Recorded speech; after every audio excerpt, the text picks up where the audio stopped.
يا أيها الذين آمنوا اتقوا الله حق تقاته ولا تموتن إلا وأنتم مسلمون ومن يضلله فلا هادي له ونشهد أن لا إله إلا الله وحده لا شريك له ونشهد أن محمدا عبده ورسوله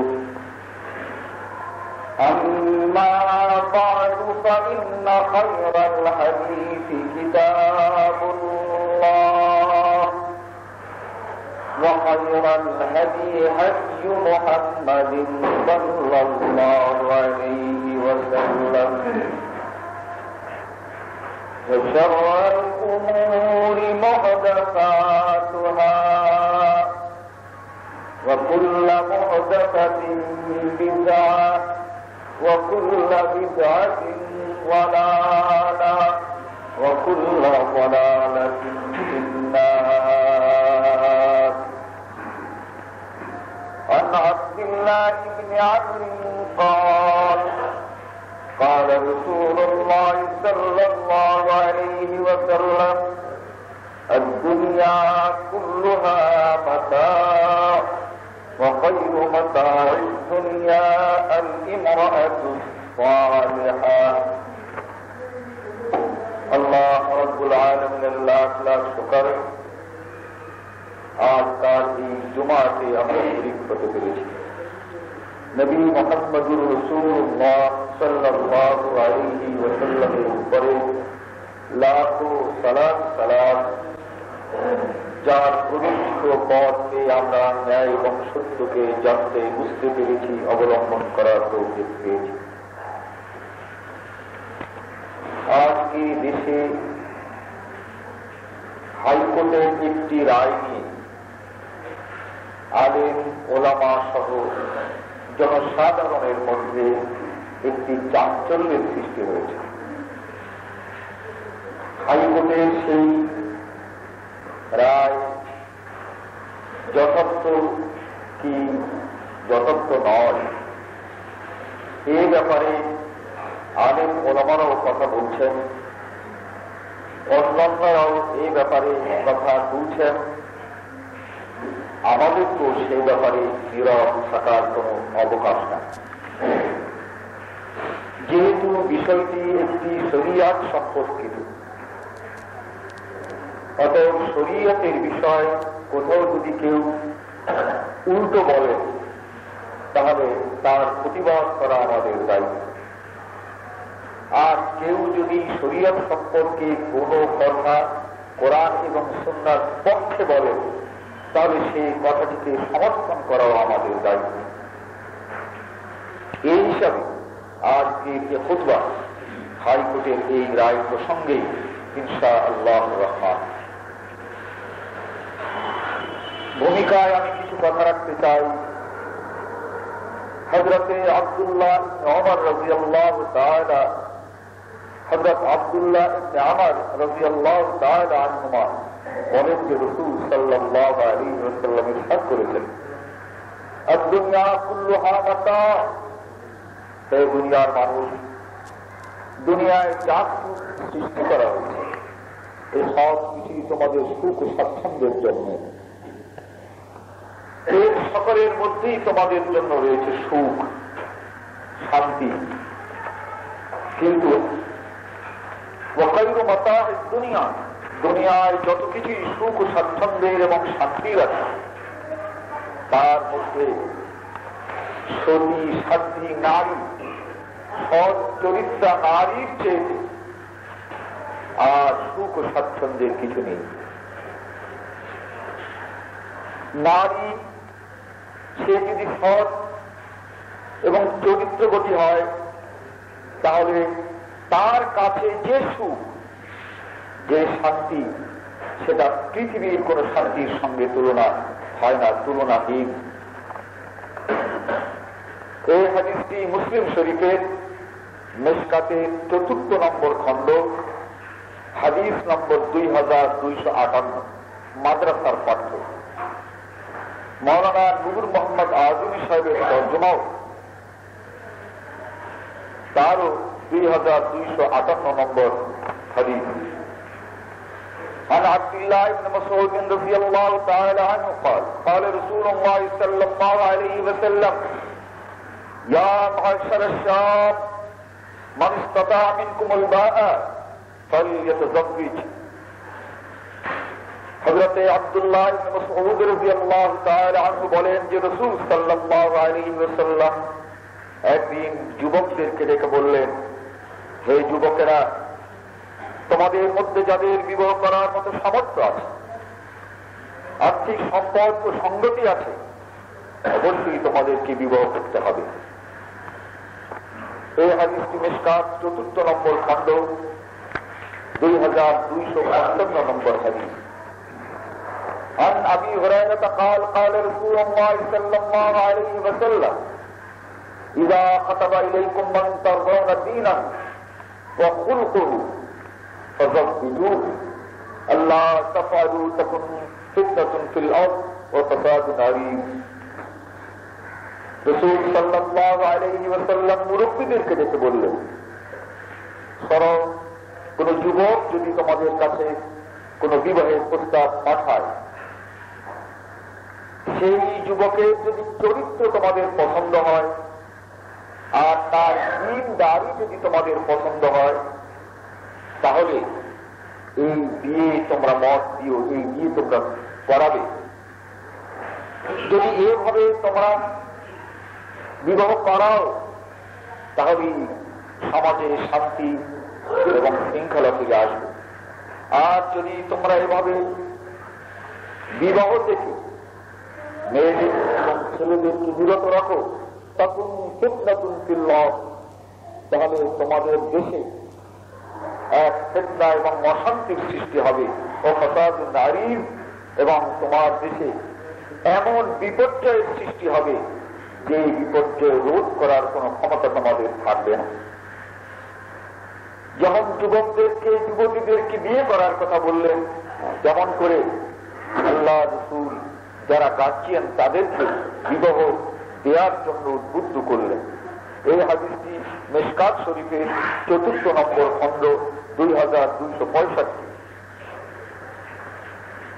এরপরে আরেকটি হাদিস, عن ابن عمر ان النبي صلى الله عليه وسلم قال أبغض الحلال إلى الله الطلاق। বিবাহে উদ্বুদ্ধ করেছেন।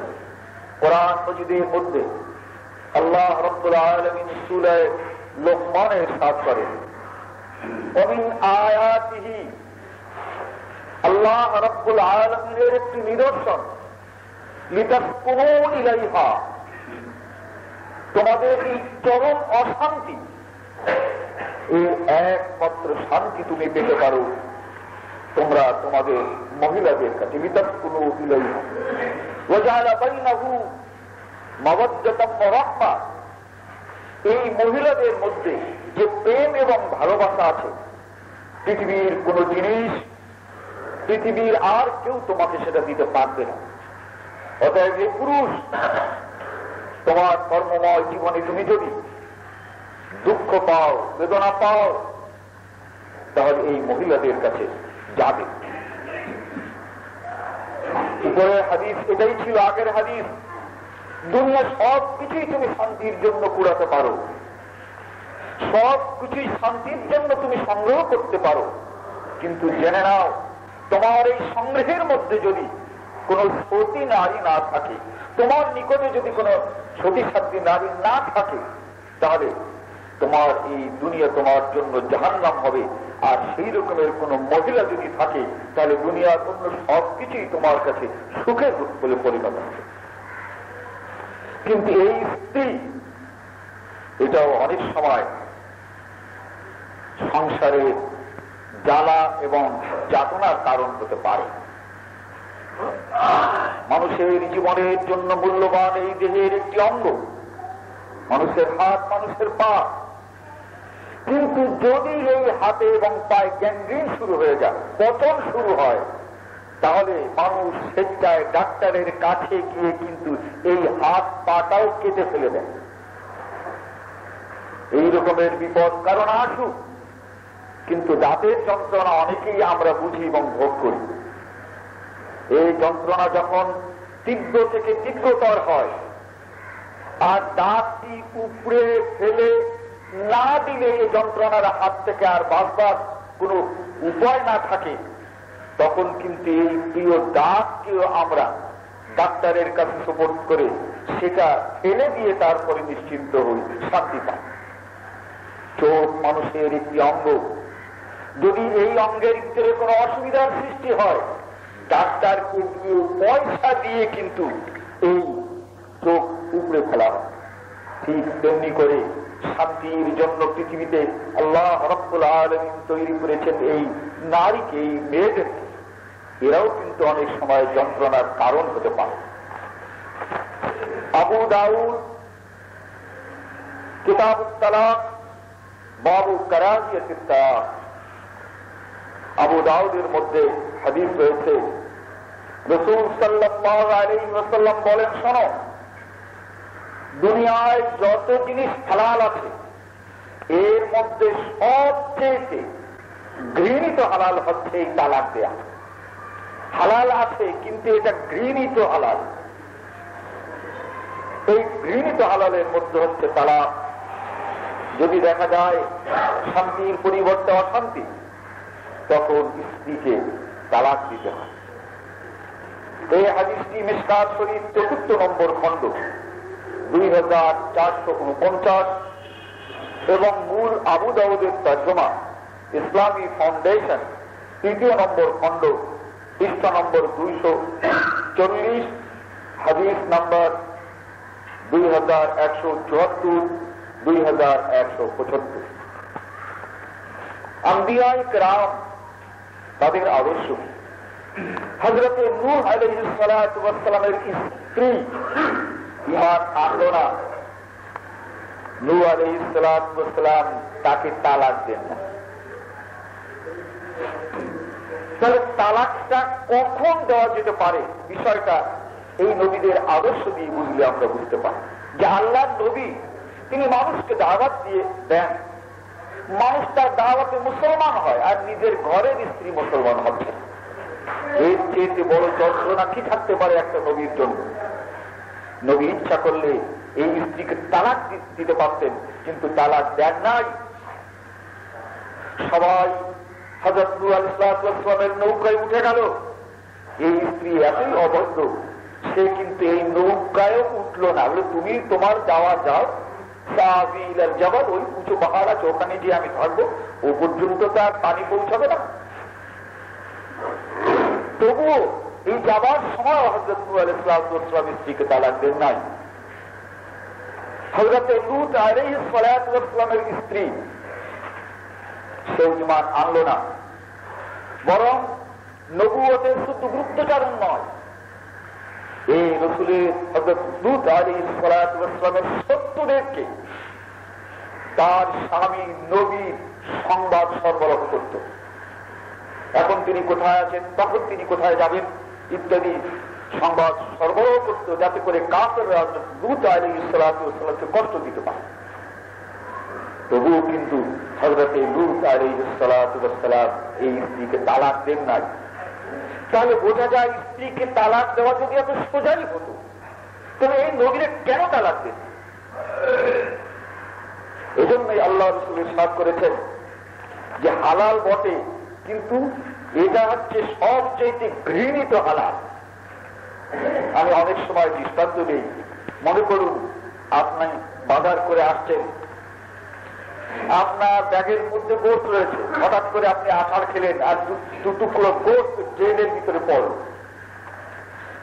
এখন ড্রেনের ভিতর থেকে ওই গোস্ত 2 টুকরা বের করে ভালো করে ধুয়ে খাওয়া কি হারাম নাকি?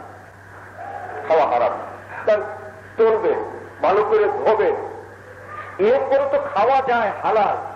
কিন্তু আপনার বিবেক এবং আপনার ইচ্ছা, আপনার রুচিতে কোনোদিন হবে না যে ড্রেনের ওই গোস্ত ধুয়ে আপনি আবার খান, তাহলে হালাল ছিল কিন্তু আপনার রুচিতে বাড়বে। ঠিক সেভাবেই আল্লাহ রাসূল বুঝাতে চেয়েছেন যে এই তালাকটা হলো হালাল বটে, তো অত্যন্ত ঘৃণিত হালাল, এটা খুব ভালো হালাল, এটাও আমাদের করতে হবে। কিন্তু মানুষ দুর্বল,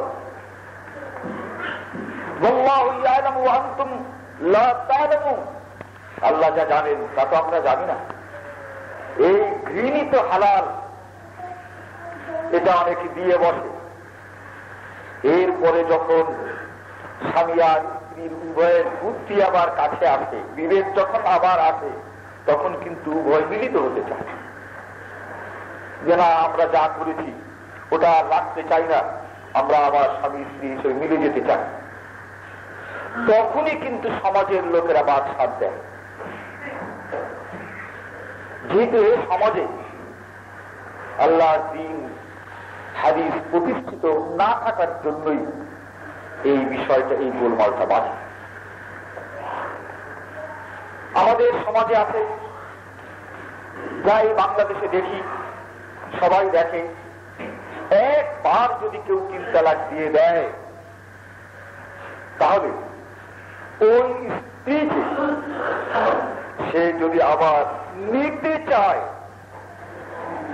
তাহলে আমাদের হুজুররা ফতোয়া দেন এর হিলা করতে হবে, এর হিলা করাতে হবে। হিলা কি বলছি, কিন্তু সর্বপ্রথম আল্লাহ রাব্বুল আলামিন কি এই 3 তালাক দেওয়ার কোন অধিকার মুসলমানদেরকে দিয়েছেন? দেননি। এই 3 তালাক দেওয়ার জন্যই কিন্তু গোলমালটা বাঁধে। আল্লাহ রাব্বুল আলামিন এই গোলমাল নিরসন করার জন্য সর্বপ্রথমই কোরআন মাজিদের সূরা বাকারার 229 নম্বর আয়াতে ইরশাদ করেছেন, আত-তালাকু মাররাতান। তুমি কি মুসলমান? যদি মুসলমান হও তাহলে তালাক মাত্র 2 দিতে পারো, 2 তালাক। এই 2 তালাক কিভাবে দেবে? এই 2 তালাক দেওয়ার পদ্ধতি কি? কোরআন মাজিদে আল্লাহ রাব্বুল আলামিন সাফ করে ইরশাদ করেছেন, শোনো, স্বামী স্ত্রীর ভিতরে যদি কোনো গোলযোগ দেখা দেয়, তাহলে স্বামী তুমি স্ত্রীকে বুঝাবার চেষ্টা করো, অথবা স্ত্রী তুমি তোমার স্বামীকে বুঝাবার চেষ্টা করো। যদি স্বামীর তা অপরাধ হয়, অপরাধ স্বামীর, স্ত্রীর নয়, তো তুমি তোমার সাধ্য মতো চেষ্টা করো, ব্যস্ত তুমি হতে পারো। তখন স্ত্রী তুমি তোমার আত্মীয় স্বজনকে জানাও যে আমার স্বামীর ভিতরে এই দুর্বলতা, এই দোষ ত্রুটি, অতএব তোমরা সংশোধন করো। আল্লাহ তাআলা কোরআন মাজিদের মধ্যে এই পরামর্শ দেন, স্বামীর স্ত্রীর আত্মীয়রা স্বামীর আত্মীয়দেরকে বলবার আগে ওই স্বামীকে সাবধান করবে, বাবা তোমার ভিতরে এই সকল ত্রুটি দেখা যাচ্ছে, যার কারণে তোমার স্ত্রীর অসুবিধা হচ্ছে।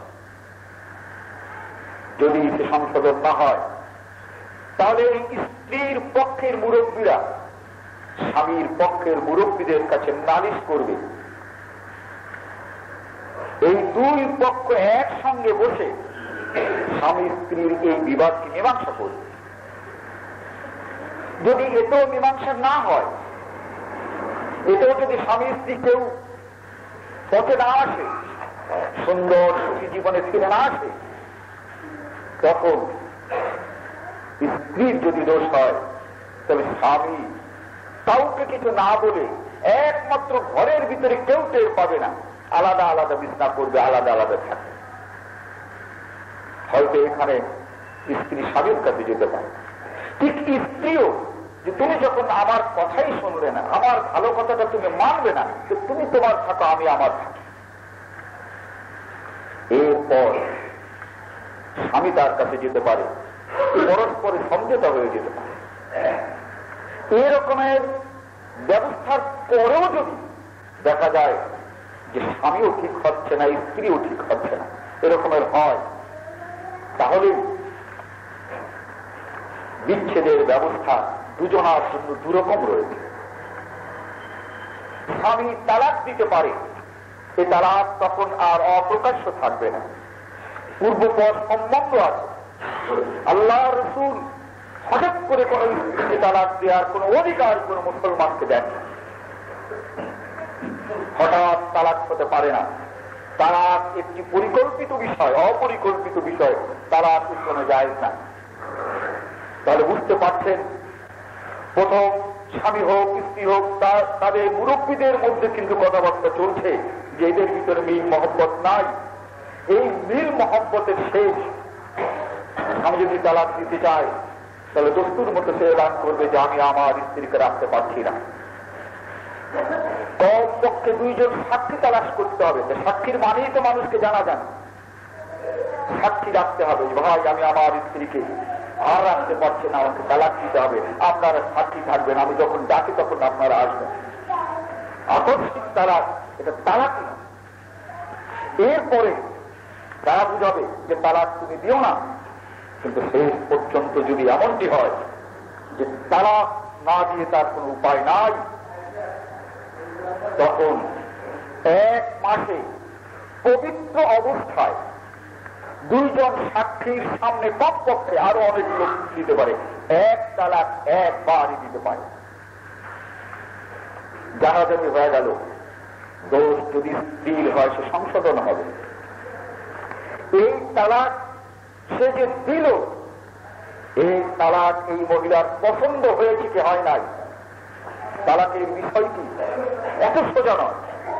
স্ত্রী যদি মনে করে তার তালাকের ক্ষমতা আছে কিন্তু এই তালাক দেওয়া অবৈধ, আল্লাহ তাআলা ইরশাদ করেন অমাখতালাকতুম ফাহুকমুহু ইলাল্লাহ। এই স্ত্রী যদি মনে করে আমাকে তালাক দেওয়া বৈধ হয় নাই, তবে আদালতে এই স্বামীর বিরুদ্ধে নালিশ দায়ের করবে। সূরা নিসা এর 59 নম্বর আয়াত আল্লাহ তাআলা ইরশাদ করেন ফাইন তানাযাতুম ফী শাইইন ফারুদ্দুহু ইলাল্লাহি ওয়া রাসূল।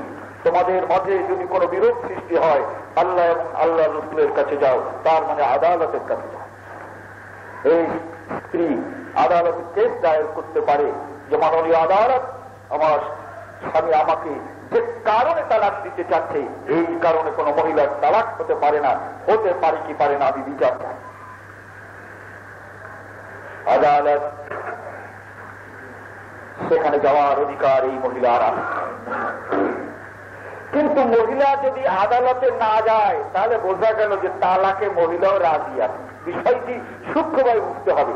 তার কারণ তার নালিশের অধিকার ছিল, সে নালিশের অধিকার প্রয়োগ না করলে বোঝা যাবে কেন এক তালাক যেটা দিয়েছে এটা যখন আদালতে যায় নাই তবে এতে সে রাজি আছে।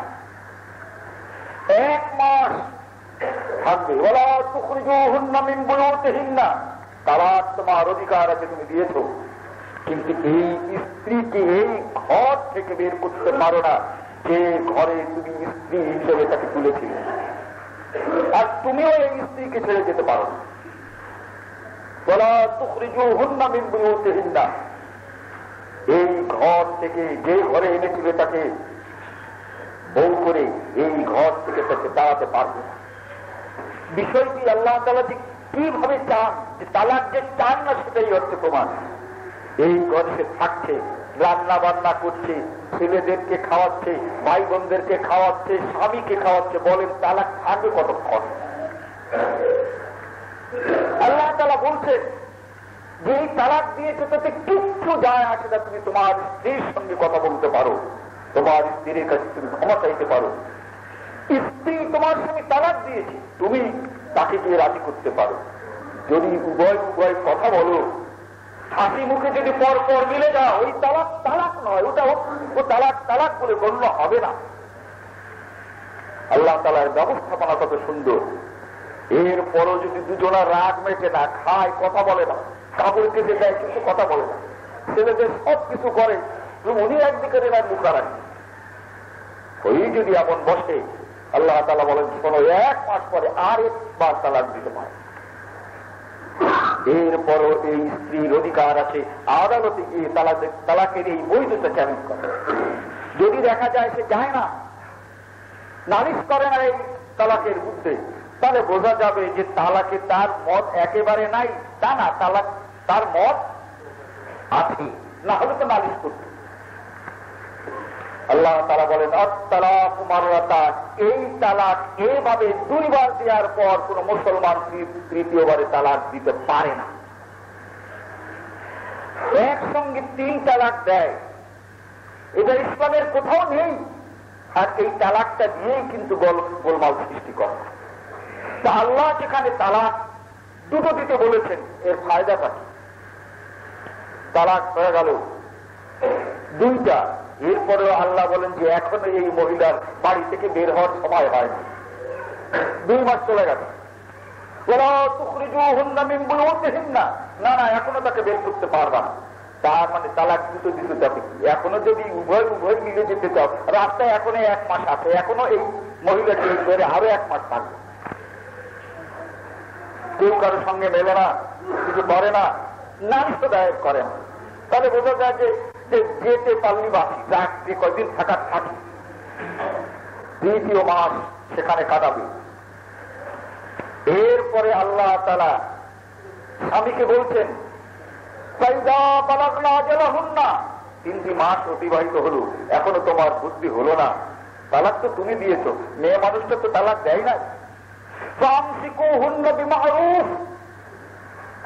স্ত্রীকে রেখে দাও, কোন আপত্তি নেই আমার, আল্লাহ বল কোন আপত্তি নেই, রেখে দাও, তোমাদের ওই তালাকই না, যাও তোমরা আবার সুখের জীবন করতে শুরু করো। আমাকে আমার এই কথাটি তোমাদের যদি পছন্দ না হয়, তালাকের ক্ষমতা দিয়েছি, তাহলে ফামসিকুহুন্না বিমারুফ আও সাররিহুন্না বিমারুফ আও তাসরিহুন্না বিমারুফ।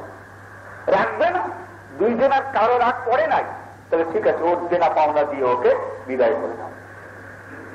খবরদার খবরদার, স্ত্রী যা নিতে চায় তার থেকে একটা জিনিস তুমি রাখতে পারবে না, তার কারণ স্ত্রী হিসাবে তুমি এর আগে তাকে দিয়েছ। অতএব ওই সকল জিনিসের মালিক সে, যা নিতে চায় দিতে হবে।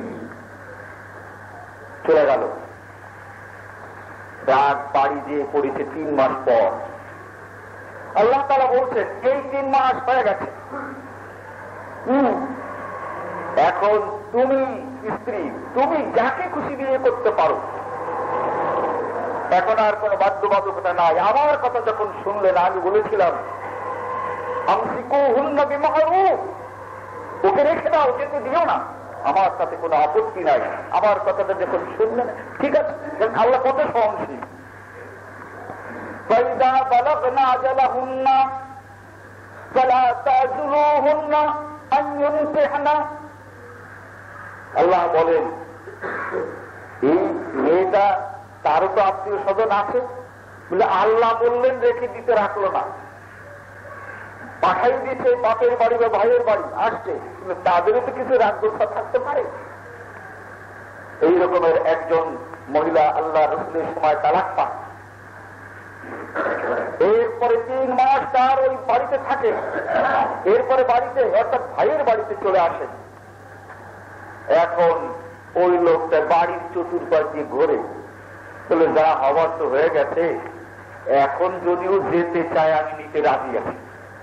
মানে ওই 3 মাস পার হয়ে গেছে, আল্লাহকে সুযোগটা দিয়েছিলেন ফামসিকুহুন্না বিমারুফ, এটাও পার হয়ে গেছে, তাতেও কিন্তু আল্লাহর আপত্তি নাই। ভাইরা বলে যে না, ওর কাছে যেতে পারবি না। আল্লাহ তাআলা আয়াত নাযিল করলেন ফাইযা বালাগনা আজালাহুন্না, ওই 3 মাস চলে গেছে, তাতে কি, যা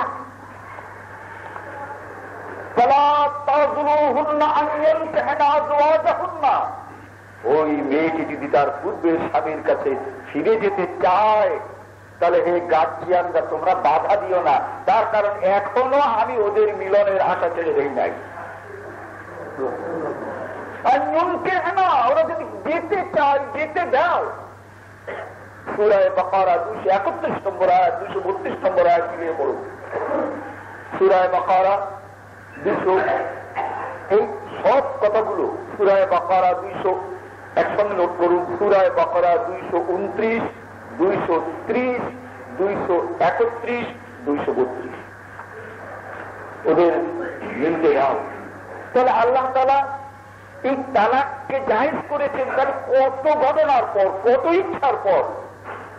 আল্লাহ তাআলা বলেছেন রাসূলের মাধ্যমে, আবগাদুল হালাল ইলাল্লাহ তালাক, সবচেয়ে ঘৃণিত হালাল হচ্ছে তালাক। বিয়ে করল না, এখনো কিন্তু সময় আছে।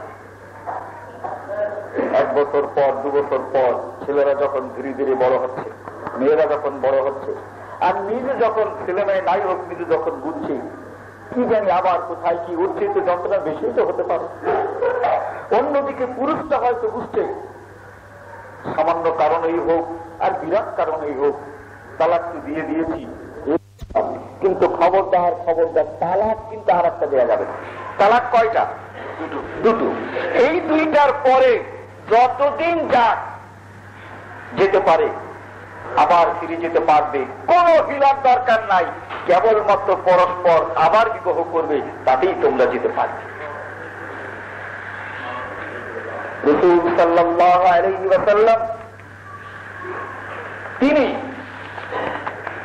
যে বিধান আমাদের কাছে দিয়ে গেছেন, আল্লাহর অভিপ্রায়ের যে ব্যাখ্যা আল্লাহ রাসূল দিয়েছেন, এতে এই হিলার দরকারও হয় না আর ফতোয়ারও দরকার হয় না। হাইকোর্টের কোনদিন রায়েরও প্রয়োজন হতো না। আল্লাহ রাসূল ইরশাদ করেন, আন আয়েশা قالت سمعت رسول الله صلى الله عليه وسلم يقول لا طلاق ولا عتاق في غلاق। শোনো, তালাক কিভাবে দিতে হবে আল্লাহর বিধান আমি শোনালাম, এতে তো তাড়াতাড়ি দেওয়া যায় না। এখন কোন পাগল যদি একসঙ্গে রাগ করে 3 তালাক দিয়েই বসে, আল্লাহ তাআলা চান না তালাক, কিন্তু কোন লোক যদি রাগ করে এই রকমের তালাক দিয়ে বসলো, হযরত আয়েশা বলেন যে আমি আল্লাহ রাসূল সাল্লাল্লাহু আলাইহি ওয়াসাল্লামকে বলতে শুনেছি, যে ব্যক্তি রাগ করে তালাক দেবে তার তালাক তালাকই নয়। তাহলে আকস্মিক ভাবে যদি কেউ তালাক দেয়, আল্লাহ রাসূল বললেন সেটা তালাক নয়। এটা আবু দাউদ 3য় খণ্ড, পৃষ্ঠা নম্বর 248, হাদিস নম্বর 2191। অতএব কেউ যদি ইসলামের বিধানকে লঙ্ঘন করে আকস্মিক ভাবে তালাক দেয়, সেই তালাক আল্লাহ রাসূলের কাছে তালাক নয়। এখানেই আল্লাহ রাসূলের সঙ্গে আমাদের সমাজের হুজুরদের দ্বন্দ্ব শুরু। তারা বলেন একসঙ্গে যদি কেউ 3 তালাক দেয় তাহলে এটা অত্যন্ত গুনার কাজ, কিন্তু দিলে হয়ে যাবে। আমি এক জায়গায় ওয়াহাবি ইসলাম এই নব ভাইদের অঞ্চলে, তা হুজুর বললেন যে 3 তালাক দেওয়া হারাম হারাম হারাম, কিন্তু যদি দেয় তাহলে হয়ে যাবে।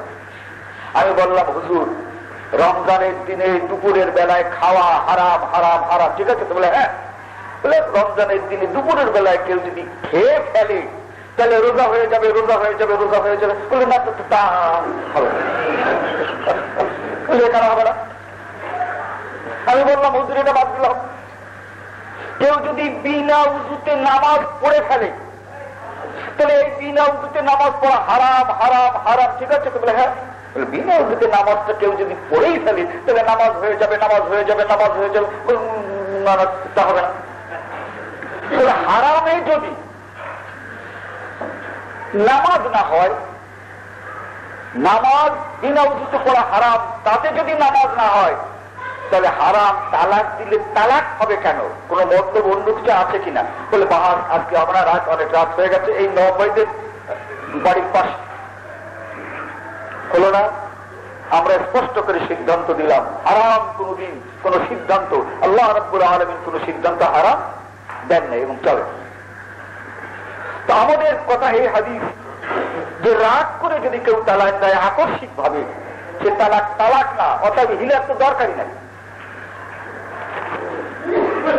ابن عباس قال طلق عبد يزيد قال النبي صلى الله عليه وسلم لعبد يزيد راجع امرأتك। আব্দ ইয়াজিদ নাম করে এক ব্যক্তি, সে ব্যক্তি তালাক দিল তার স্ত্রীকে। আল্লাহ রাসূল বললেন যে তুমি তোমার স্ত্রীকে ফিরিয়ে নাও।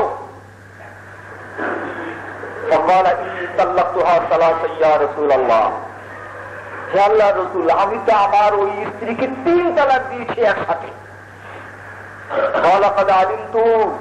তুমি যে এই কুকাজটা করেছো এটা আমি আগের থেকেই জেনেছি। তুমি এই 3 তালাকটাকে দিয়েছো এটা আমি আগেই জেনেছি। রাজা, আমি বলছি তাকে নিয়ে যাও। আল্লাহ রসুলের নির্দেশ মতো 3 তালাক দেওয়ার পর, একসঙ্গে এই 3 তালাক দেওয়ার পরও এই স্ত্রীকে আল্লাহ রাব্বুল আলামিনের নির্দেশে আল্লাহ রসুল তার স্বামীর কাছে ফিরিয়ে দিলেন। এখানে বললেন না আল্লাহ নবী যে শোনো, নিতে পারবে বলে, তবে আল্লাহ নবী তবে তাকে একটু হিলেটা করাই তারপরে নেবে। রাজ্যে দেখা নিয়ে যাও, এখানে কোনো হিলার কথা নাই, হিলার কোনো শর্ত নাই। কিন্তু হুজুররা বলেন যে না, এটি হিলা করার পরে নিতে পারবে। এই হাদিসটি আবু দাউদ 3 নম্বর খণ্ড, পৃষ্ঠা নম্বর 253। ভুল বলছি আমি, 3 খণ্ড আবু দাউদ, পৃষ্ঠা নম্বর 2249, 249, হাদিস নম্বর 2193। عن عبد الله بن علي بن يزيد بن ركانة عن أبيه عن جدي إن ركانة طلق امرأته فردها إليه النبي صلى الله عليه وسلم أصلا لأنهم ولد الرجل وأهله أعلم به إن ركانة إنما طلق امرأته البتة فجعل النبي صلى الله عليه وسلم واحدة. حضرت ابن عباس বলেন, ইয়াজিদ যেমন তালাক দিয়েছে, অর্থাৎ বাপ বেটা, বাপের এক ঘটনা আবার বেটার আর এক ঘটনা। এই রোকানা নাম করে এক লোক, ইয়াজিদের ছেলে, সেও তার স্ত্রীকে একসঙ্গে 3 তালাক দিল।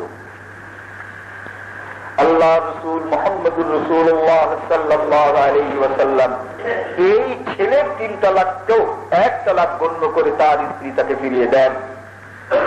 আবু দাউদ 3 নম্বর খণ্ড, পৃষ্ঠা নম্বর 250, হাদিস নম্বর 2293, পৃষ্ঠা নম্বর 257, হাদিস নম্বর 2205। عن ابن عمر قال طلق ابن عمر امرأته وهي حائض فذكر عمر للنبي صلى الله عليه وسلم فقال مره فليراجعها قال قلت تغتسل قال ابن عمر حسبت علي بتصديقة। হযরত ইবনে ওমর রাদিয়াল্লাহু তাআলা আনহু তার স্ত্রীকে তালাক দিলেন। হযরত ওমর রাদিয়াল্লাহু তাআলা আনহু রাসূল সাল্লাল্লাহু আলাইহি ওয়াসাল্লামের কাছে নালিশ করলেন। আমি ভূমিকায় বলেছি, ছেলে হোক আর জামাই হোক, কেউ যদি তালাক দেয়, তাহলে এই তালাক দেওয়ার সঙ্গে সঙ্গে যদি তালাকটা বৈধ মনে হয় আপনার কাছে নীরব থাকতে পারেন গার্জিয়ানরা, কিন্তু তালাক যদি বৈধ না হয়, তালাকের বিরুদ্ধে কোর্টে যাওয়াটা আল্লাহর নবী শিক্ষা দিয়েছে। হযরত ওমর তার ছেলে যখন ইবনে ওমর তালাক দিলেন, আল্লাহ রাসূলের কাছে তিনি গিয়ে নালিশ করলেন তার ছেলের বিরুদ্ধে, যে আল্লাহর নবী আমার ছেলে তালাক দিয়েছে। আল্লাহ রাসূল তাকে বললেন যে এই স্ত্রী তোমাকে ফিরিয়ে নিতে হবে। তিনি তালাক দিয়েছিলেন স্টেশন অবস্থা, ঋতুবতী অবস্থা। আল্লাহ রাসূল বললেন তুমি তোমার স্ত্রীকে ফিরিয়ে নাও। হযরত ওমর রাদিয়াল্লাহু তাআলা আনহুকে তার ছাত্র জিজ্ঞাসা করলেন, হুজুর আপনার এই দেওয়া তালাক কয় তালাক হয়েছিল? মানে আল্লাহর রাসূল তার কাছে যখন নালিশ দায়ের করা হলো, তিনি কি সিদ্ধান্ত দিয়েছেন? বলেন হুসিবত আলাইয়া বিতাসদিকাতিন, তালাক আমি যে কয়টা দিয়েছি তার শুনে তোমার কাজ কি, কিন্তু আমার এই তালাকগুলোকে 1 তালাক গণ্য করা হয়েছে। তাহলে রাসূল সাল্লাল্লাহু আলাইহি ওয়াসাল্লাম হযরত ইবনে ওমরের সকল দেয়া তালাককে 1 তালাক গণ্য করেন। বুখারী ৫৫ নম্বর খণ্ড, পৃষ্ঠা নম্বর 108, হাদিস নম্বর 4859। এইভাবে নবী মুহাম্মদুর রাসূলুল্লাহ সাল্লাল্লাহু আলাইহি ওয়াসাল্লাম এই তালাকগুলোকে 1 তালাক করেছেন। عن ابن عباس قال كان الطلاق على عهد رسول الله صلى الله عليه وسلم وابي بكر وسنتين من خلافه عمر بن الخطاب رضي الله تعالى عنه طلاق الثلاث واحده فلما في عهد عمر تتابع الناس في الطلاق فقال عمر بن الخطاب ان الناس قد استعجلوا في امر كانت لهم فيه انات فلو امضيناه عليهم فامضاه عليهم رواه مسلم ابن عباس বলেন রাসূল সাল্লাল্লাহু আলাইহি ওয়াসাল্লামের সময় আবু বকরের খেলাফতের সময় এবং হযরত ওমরের খেলাফতের 2 বছর পর্যন্ত 3 তালাককে 1 তালাক গণ্য করা হতো। রাসূলের পুরো সময়টাই 3 তালাককে 1 তালাক গণ্য করা হতো। হযরত আবু বকরের 2 বছর 3 তালাককে 1 তালাক গণ্য করা হতো। হযরত ওমর রাদিয়াল্লাহু তাআলা আনহু খেলাফতের 12 বছরের 2 বছর পর্যন্ত 3 তালাককে 1 তালাক গণ্য করা হয়েছে। এরপরে একদল মানুষ তালাক দিয়ে তাড়াতাড়ি স্ত্রীকে বিদায় করে দিতে চায়, কোন রকমেরই রাখতে চায় না। হযরত ওমর রাদিয়াল্লাহু তাআলা আনহু বললেন, তোমরা যারা রাখতে চাও না, একেবারেই রাখবে না, তাদের জন্য আমরা 3 তালাককে 3 তালাক সাব্যস্ত করলাম। কিন্তু যারা স্ত্রীকে তালাক দেওয়ার পর স্ত্রীকে রাখতে চায় তাদের জন্য এই সিদ্ধান্ত নয়, তারা তার স্ত্রীকে রাখতে পারবে 3 তালাককে 1 তালাক গণ্য করে। মুসলিম 5 নম্বর খণ্ড পৃষ্ঠা নম্বর 219 এবং 220 হাদিস নম্বর 3537, 3538, 3539। এতে স্পষ্ট যে হযরত ওমর রাদিয়াল্লাহু তাআলা আনহু 3 তালাককে 3 তালাক গণ্য করেছেন কেবলমাত্র তাদের জন্য যেখানে কোন রকমই স্বামী স্ত্রীর ভিতরে মিলন সৃষ্টি করা যায় না। আর আমাদের দেশে হচ্ছে এই 3 তালাক দেওয়ার পর স্বামী স্ত্রীকে নিতে চায়, স্ত্রী স্বামীর কাছে যেতে চায়, বলে হযরত ওমর ফতোয়া দিয়েছেন, অতএব তোমাদের আর চলবে না। হ্যাঁ, চলতে পারে, হিলে লাগে। এভাবে এই হিলা এলো কোথার থেকে? লেবানন ইউনিভার্সিটির ইতিহাস বিভাগের সভাপতি প্রফেসর আবু খালেদ, তিনি একখানা বই লিখেছেন আল আরাবু ক্বাবলা আল ইসলাম, ইসলামের আগে আরবদের চরিত্র। সেখানে তিনি লিখেছেন 62 নম্বর পৃষ্ঠায় যে এ দেশে বিবাহ তালাকের ব্যবস্থাটা যেমন আগেও ছিল আর ইসলামের আগেও ছিল। তো ওখানে ইহুদিরা তারা একটা প্রথা মেনে চলত, তা হচ্ছে এই যে একসঙ্গে 3 তালাক দিত। 3 তালাক দেওয়ার পর যদি স্ত্রীকে নিতে চাইতো তাহলে হিলা করত। রাসূল সাল্লাল্লাহু আলাইহি ওয়াসাল্লামের নবুয়ত প্রাপ্তির আগেও হিলা ওই আরব সমাজে ছিল, ইহুদিরা করত এবং ইহুদিদের দেখা দেখি মুশরিকরাও এই হিলা করত, হিলা করে স্ত্রীকে আনত।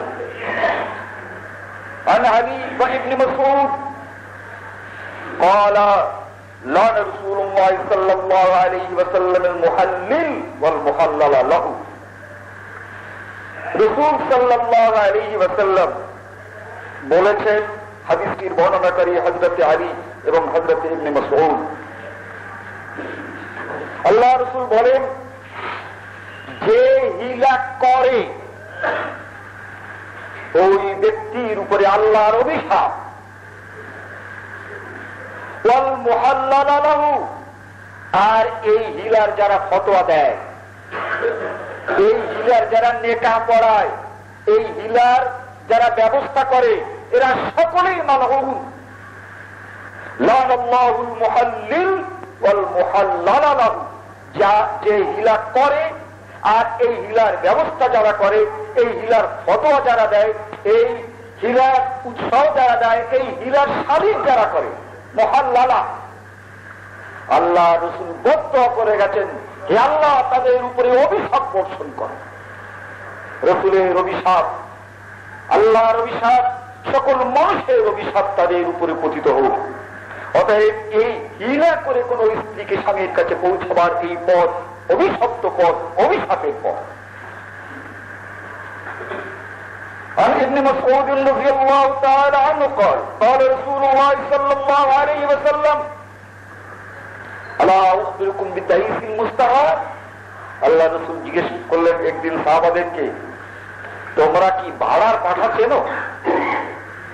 আশ্চর্য কথা, আল্লাহ রাসূল জিজ্ঞাসা করেছেন ভাড়ার পাঠা চেনো কি? ভাড়ার পাঠা বলবো কি? ভাড়ার পাঠা কাকে বলে? সকলে বললেন বালা ইয়া রাসূলুল্লাহ, দারুণ এক কথা আপনি বলেছেন। আমরা তো ভাড়ার পাঠা যা বুঝি তা বলতে তো লজ্জা পাচ্ছি। পাঠা পাঠির জন্য ভাড়া করি, এখন আল্লাহ রাসূল কি সেইটাই মনে করলেন? তা যদি না হয় তা আপনি বলেন ইয়া রাসূলুল্লাহ, লজ্জার কথাটা বলতে চাচ্ছি না। তা আল্লাহ রাসূল বলেন শোনো, আল মুহাল্লিল, যে পুরুষটি হিলা করে ওই লোকটাই হচ্ছে ভাড়ার পাঠা।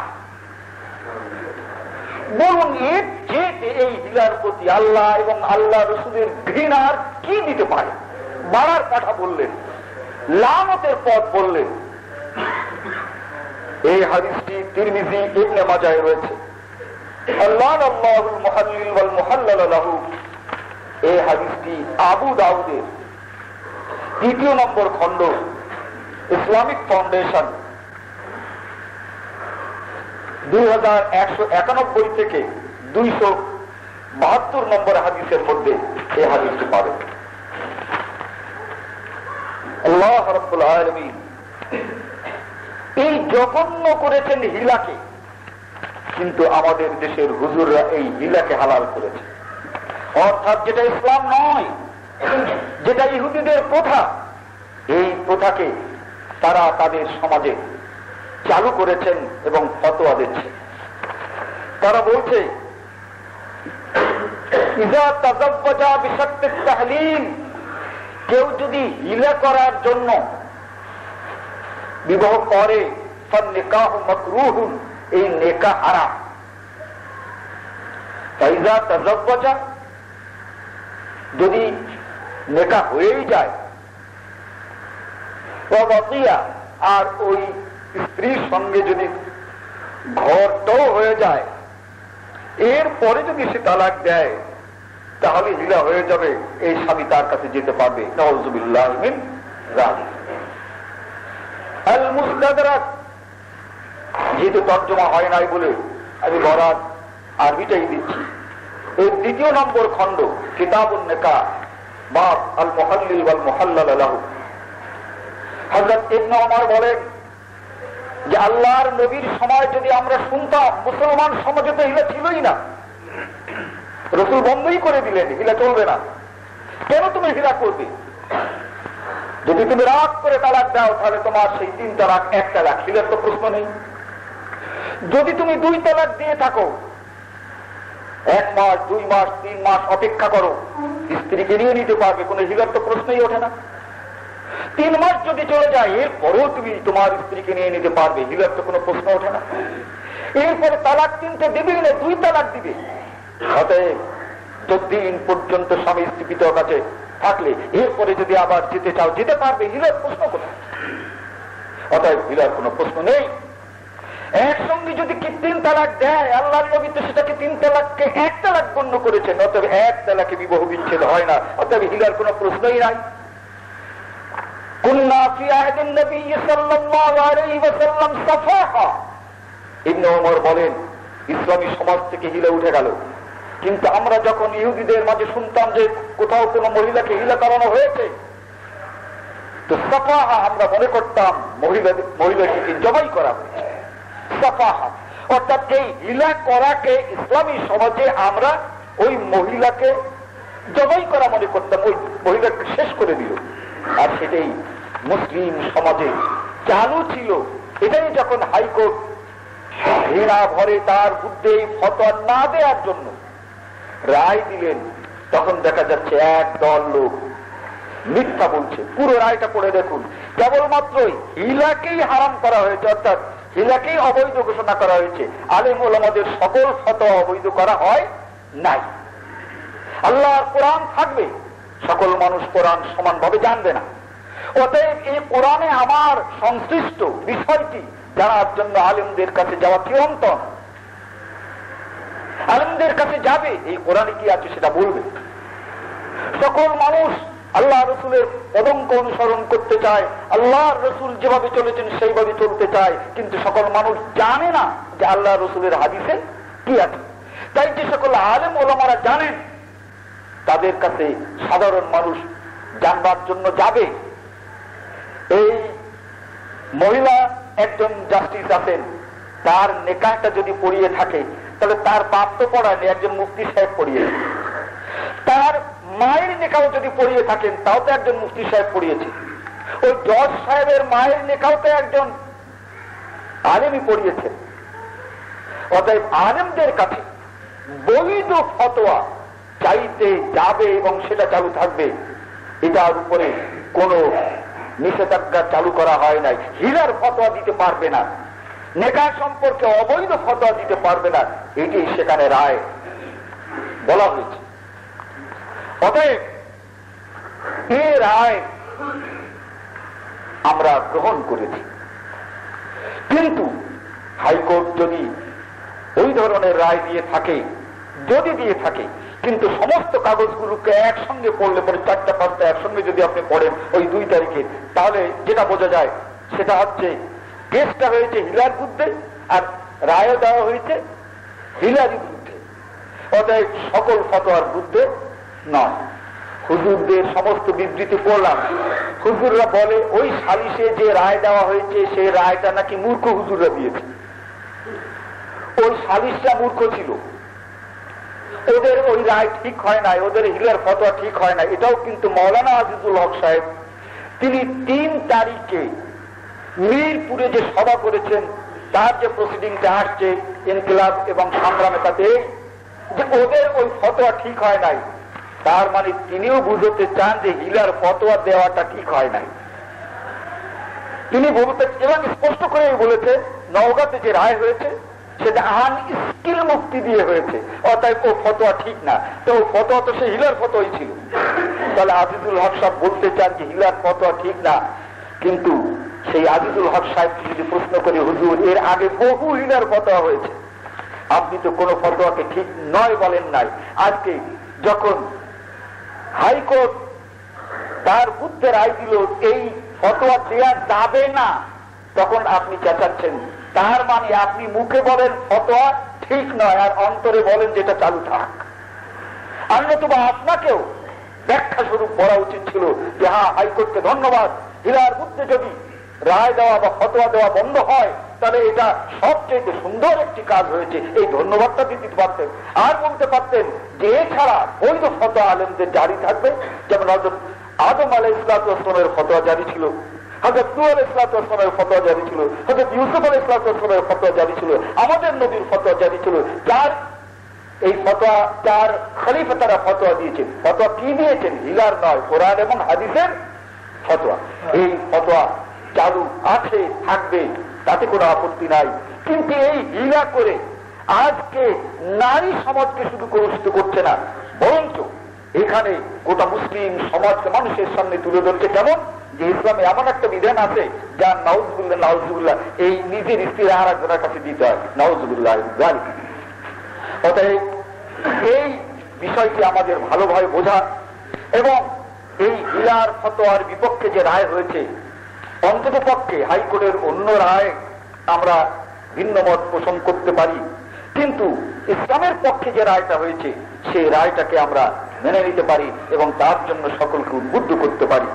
কিন্তু কোরআন এবং হাদিসের বিপক্ষে যদি হাইকোর্ট কোন রায় দিত তাহলে নিশ্চয়ই সে রায় আমাদের মানা সম্ভব হতো না। এই জন্যে যে আমরা হাইকোর্টের চেয়ে আর একটা সুপ্রিম কোর্ট আছে, সেটা হচ্ছে আল্লাহর দরবার। এই সকল কোর্টের বড় কোর্ট কোনটা? আলাইহিসসাল্লাহু বিআহকামিল হাকিমিন, আল্লাহ তাআলা সবচাইতে বড় হাকিম। সেই আল্লাহর কোর্টে যে কেস টিকাতে পারবো না, সেই কেস আমরা দুনিয়ায় মেনে নেব না। আল্লাহ রাব্বুল আলামিন যা বলেননি, তার রাসূল যা বলেননি, যার বিপক্ষে বলেছেন, সেই রকমের দিকে আমরা অগ্রসর হতে পারি না। হাইকোর্ট যা করেছে ঠিকই করেছে, যদি কথা আমরা যেটা বুঝেছি সেটাই হয়ে থাকে। বারাকাল্লাহু লানা ওয়া লাকুম ফিল কুরআনিল আযীম ওয়া নাফা'না ইয়্যাকুম বিল আয়াত ওয়াল যিকরিল হাকীম। ونعوذ بالله من شرور أنفسنا ومن سيئات أعمالنا من يهده الله فلا مضل له ومن يضلل فلا هادي له ونشهد أن لا إله إلا الله وحده لا شريك له ونشهد أن محمدا عبده ورسوله أما بعد أعوذ بالله من الشيطان الرجيم بسم الله الرحمن الرحيم إن الله وملائكته يصلون على النبي يا أيها الذين آمنوا صلوا عليه وسلموا تسليما اللهم صل على محمد وعلى آل محمد كما صليت على إبراهيم وعلى آل إبراهيم إنك حميد مجيد اللهم بارك على محمد وعلى آل محمد كما باركت على إبراهيم وعلى آل إبراهيم إنك حميد مجيد প্রশ্ন করা হয়েছে মুফতি আমিনী কোর্টের দুই বিচারককে মুরতাদ ঘোষণা করেছেন কার কতটুকু ধর্মীয় ভাবে আইন সম্মত বা আইন ছিল। দেখুন খবরটা আমিও পড়েছি, কিন্তু খবরটার ভিতরে কিছু গ্যাপ আছে। যারা সবসময় খবর পড়তে অভ্যস্ত, বিষয়টা হচ্ছে এই মুরতাদ বলেছেন এটা কোথায় বললেন। 2 তারিখের পর আজিজুল হক সাহেব একটা মিটিং করেছেন মিরপুরে, আর যিনি কেস করেছেন এই লোক ওই পার্বত্য কক্সবাজারে কেসটা হয়েছে। এর ভিতরে গ্যাপ এতটুকু বিবিসি এবং ভয়েস অফ আমেরিকা আমি শুনি নাই। হয়তো উনি বলতে পারেন মিরপুরে, কিন্তু বাংলাদেশের কোন বলেছেন এই কথাটা হেডিং এ আছে, কিন্তু কোথায় বলেছেন কোন প্রসঙ্গে বলেছেন সেটা সেই জায়গাটির কথা প্রসঙ্গের কথা উল্লেখ নেই। যদি তিনি এই 2 বিচারককে কেবলমাত্র হিলার বিরুদ্ধে ফতোয়া দেয়া যাবে না এই উপলক্ষে তারা যে রায় দিয়েছেন যে হিলার ফতোয়া দিতে পারবে না, এই ঘটনার উপরে রাগ করে যদি মুফতি আমিনী সাহেব এবং মৌলানা আজিজুল হক সাহেব তাদেরকে মুরতাদ বলে থাকেন, তাহলে একটি হাদিস আপনাদেরকে স্মরণ করিয়ে দিতে চাই। তা আল্লাহ নবী বলেন, কোন ব্যক্তি যদি কোন ব্যক্তিকে মুরতাদ বলে আর সে যদি আসলে মুরতাদ না হয়, তাহলে যে মুরতাদ বলে সেই মুরতাদ হয়। হিলাকে অবৈধ করে এই 2 জজ যে রায় দিয়েছেন তা ইসলাম। অতএব আমরা মনে করতে পারি তারা 2 জন মুসলমান। আর যদি তারা এই ধরনের কথা বলে থাকেন এই রায়ের জন্য তাদেরকে মুরতাদ বলেছেন, তাহলে এটার আমরা কঠোর প্রতিবাদ করি এবং এটা কিছুতেই আমরা মেনে নিতে পারি না। এখন অন্য কোনো কারণে যদি মুরতাদ এটা সব ফাঁকেই দেখি, কিন্তু কেন কি প্রসঙ্গে সেটা নেই।